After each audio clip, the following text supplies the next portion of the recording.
Hello, coucou, salut à tous. Aujourd'hui, je vais faire une petite vidéo pour répondre à un utilisateur de YouTube qui m'a posé une question à propos des langues asiatiques. Il a dit, bon, je vous lis son message. Bonjour Loki, je vois que tu encourages tous les gens qui parlent pas mal de langues déjà d'apprendre une langue non-européenne. Ça se dit non-européen. Euh, Moi aussi, je suis coupable d'apprendre que des langues d'Europe. On n'est pas coupable. Moi, je trouve que on choisit ses langues. Nous avons parlé avant un tout petit peu. Je parle anglais, je suis américain. Espagnol et maintenant mon russe et italien sont pas mal. Je pars un mois en Russie et mon italien progresse vite. Alors avant c'est pas le fin, c'est la fin. Donc avant la fin de l'été, j'espère parler toutes ces langues couramment. Je peux déjà utiliser les bouquins et comptes sans problème en italien, en russe. Fais attention, compte, ça s'écrit pas COMPTES, mais enfin, je vais t'écrire en bas, je vais pas faire les remarques à chaque fois. C'est juste que là, compte, c'est plutôt compte bancaire. Je veux apprendre l'allemand et une langue asiatique, mais j'ai peur d'échouer avec les langues asiatiques. Quand je commence quelque chose, je veux aller au fond. On dirait plutôt, je veux m'y mettre à fond, à fond. Au fond, c'est plutôt au fond d'un bocal ou au fond. Est-ce que tu peux faire une vidéo disant ce qui marche en étudiant des langues non européennes, euh, ce que tu fais quand tu es frustré avec tes études et tous les avantages pour motivation? Ok. Aussi, peux-tu parler des avantages diffèrent japonais versus mandarin?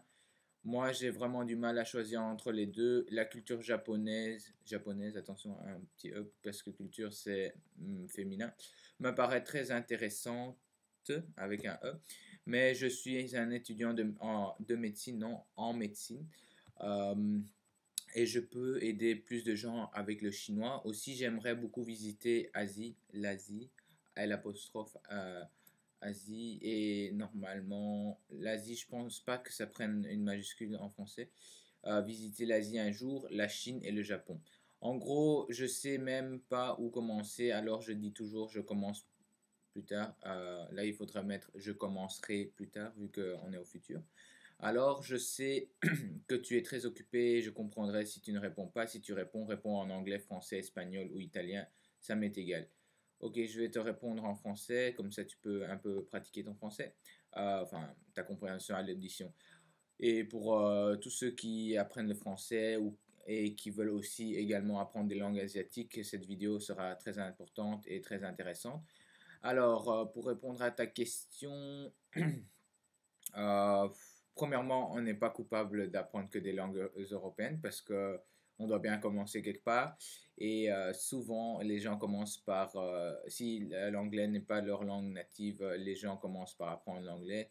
Ce qui n'est pas mon cas vu que je suis dans un pays dont la deuxième langue n'est pas l'anglais, mais le néerlandais. Donc j'ai appris avant le néerlandais. Bon, qu'est-ce que tu voulais dire? Oui, tu veux apprendre l'allemand et une langue asiatique et tu voulais aller à fond. Et qu'est-ce qui marche pour les langues non européennes?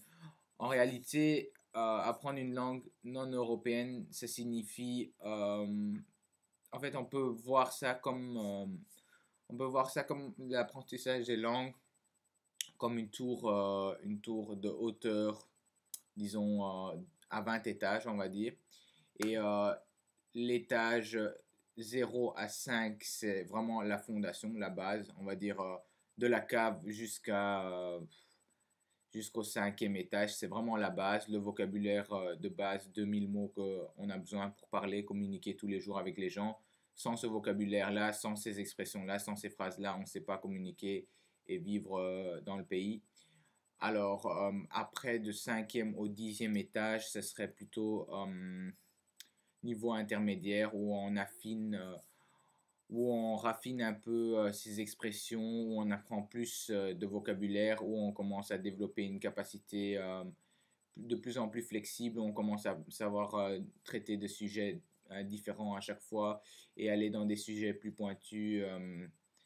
Et finalement, quand on est arrivé au dixième étage, plus ou moins, c'est une métaphore, donc Ce qu'on doit faire, c'est lire beaucoup de livres, lire et écouter beaucoup la télé, regarder beaucoup la télé, lire, écouter la radio, faire en gros tout ce qu'un natif ferait dans sa journée et interagir avec les natifs, ce serait super important et super intéressant.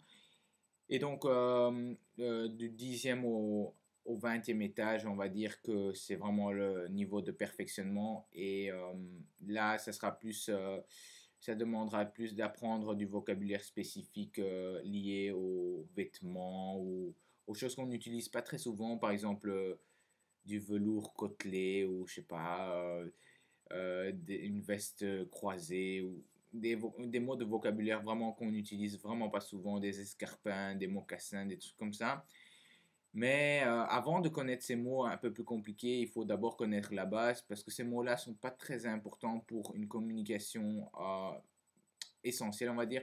Donc, si par exemple ta langue native est l'anglais et que tu as appris l'italien, le russe et l'allemand ou d'autres langues indo-européennes et que tu veux apprendre une langue asiatique, ça dépend encore. Là, tu mentionnes le chinois et le japonais qui sont encore deux cas particuliers.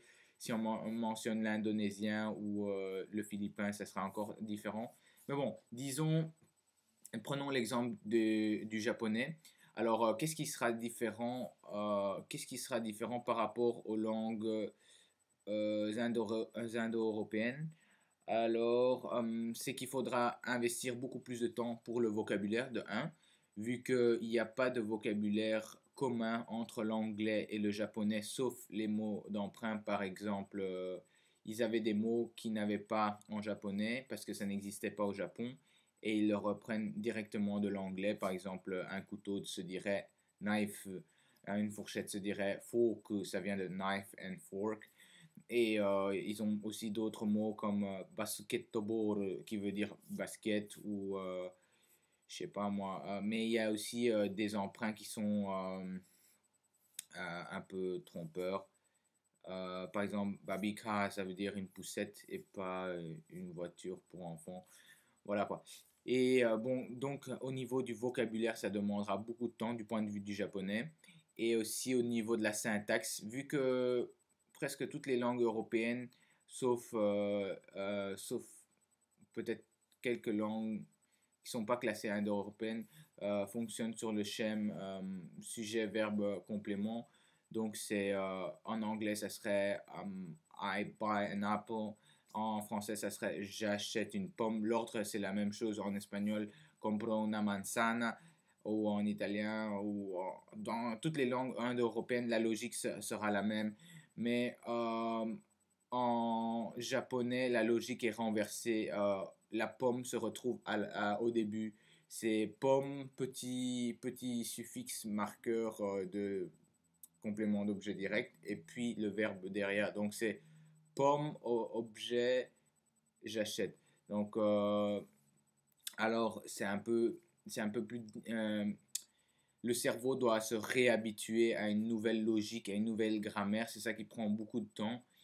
Et donc, il faudrait investir plus de temps. Et tu parlais de rater dans les langues asiatiques, mais tu n'as pas encore essayé. Comment tu sais que tu rateras? J'ai déjà vu une fille, elle est britannique, et donc elle avait commencé à apprendre le japonais à l'âge de 13 ans. Et là, elle en a 15 ou 16, elle parle super bien, et elle n'a jamais eu de prof. Elle y est parvenue parce qu'elle avait la passion. Donc, pour apprendre ces langues un peu plus compliquées, il faut vraiment avoir la passion et s'y mettre carrément tous les jours, une demi-heure, et jamais faire exception à la règle, toujours étudier tous les jours. C'est ça, en fait, la difficulté, c'est qu'il n'y a pas d'aide des langues qu'on connaît déjà. Si on connaît l'anglais et on apprend le français, déjà au niveau du vocabulaire, on a une aide. Si on sait déjà comment transformer les mots, certains mots de l'anglais vers le français, ça simplifie déjà les choses. Euh, oui, il y a des mots assez différents entre le français et l'anglais, mais même, je veux dire, il y a quand même, il y a quand même une bonne partie des mots qui se ressemblent, surtout les mots techniques vu qu'ils sont issus du latin. Et ça, c'est les difficultés du japonais. Maintenant, si on passe au chinois, les difficultés, c'est plutôt de l'ordre de la prononciation et de l'écriture. Bon, en japonais aussi, vu qu'ils ont les symboles chinois et deux syllabaires, donc c'est un peu plus difficile. Il faut prendre du temps pour savoir tracer les nouveaux caractères. En chinois, ça complique encore plus. Il y a deux écritures. Il y a d'abord l'écriture traditionnelle qui existait depuis quelques milliers d'années, ou je sais pas ce qui est, enfin, qui est le fruit d'un développement de 2 ou 3000 ans, je sais pas, très long. Et puis il y a l'écriture simplifiée qui a simplifié il y a 60 ans l'écriture traditionnelle et qui est devenue par ailleurs un tout petit peu illogique parce que parfois on utilise, par exemple, si on dit en chinois i ho, ça veut dire après, et on a deux symboles pour écrire ça. Et ho, ça prenait 1, 2, 3, 4, 5, 6, 7, 8, 9 traits à écrire. Et pour simplifier en un caractère de 1, 2, 3, 4, 5, 6 traits, ils ont écrit le caractère de la princesse. Je trouve ça un peu bizarre. Mais bon, le chinois, c'est une langue tonale, donc il faut encore s'habituer à une nouvelle logique qui n'existe pas dans les langues indo-européennes, même si l'intonation joue beaucoup en français, pas tellement en français, mais en italien ou en espagnol. On trouve pas, si on peut dire un caballo, ça changera rien du tout au sens caballo, sera toujours cheval. Mais en chinois, si on dit par exemple ma, ça veut dire la mère, la maman. Ma, ça veut dire quelque chose qui est endormi au niveau du corps. Et ma, ça veut dire le cheval. Et ma, ça veut dire insulter ou engueuler quelqu'un. Donc ma. Donc il faut vraiment s'habituer à une nouvelle logique de prononcer les mots. La même chose pour le thaïlandais ou le vietnamien. C'est des langues à ton. Donc il faut faire attention si on se trompe de ton. Le message ne passe pas et parfois il y a confusion vu qu'on passe un autre message, vu que je vous ai montré les quatre tons. Et il y a peut-être un cinquième ton, c'est le ton léger qui permet de poser la question dans ce cas-là. Ma, c'est, on met une phrase affirmative et on met ma à la fin et ça devient interrogatif. Alors, qu'est-ce qui marche pour apprendre ces langues asiatiques? Ben, déjà, premièrement, la passion. Il faut être passionné. Il faut jamais, jamais jeter l'éponge, jamais abandonner. Donc, si on abandonne après 2, 3 mois, c'est foutu. Là, on n'apprendra plus jamais la langue. Il faut vraiment persévérer et apprendre au moins 250 heures avant de dire j'abandonne. Si on n'a pas appris 250 heures de japonais ou de chinois, on ne peut pas dire j'abandonne parce que la fondation n'est pas encore là. Donc, si vous n'avez pas encore la fondation, comment est-ce que vous allez aller au niveau, enfin, à un niveau plus poussé?